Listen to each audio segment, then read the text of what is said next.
KU 3 April 2024 siap dimulai. Lanjutkan. Lanjutkan.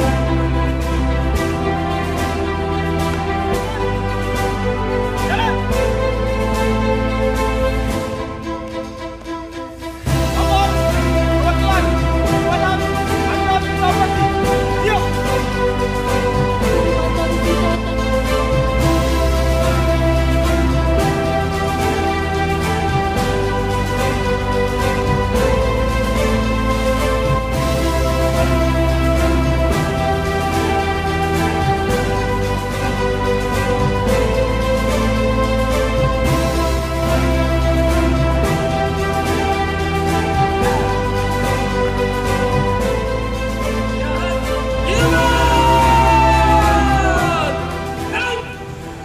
Puji syukur kehadirat Tuhan Yang Maha Kuasa, karena atas limpahan rahmat dan karunia-Nya, hari ini kita masih diberikan kesehatan dan kekuatan untuk melaksanakan apel gelar pasukan operasi ketupat 2024 yang dilaksanakan secara serentak di seluruh Indonesia.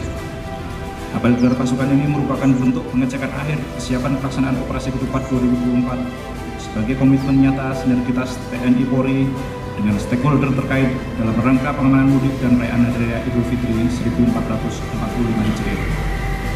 Beserta apel gelar pasukan, hadirin dan tamu undangan yang saya hormati, berdasarkan survei indikator kepuasan masyarakat atas penyelenggaraan dan penanganan arus mudik tahun 2023 mencapai 89,2% atau meningkat 15,7%.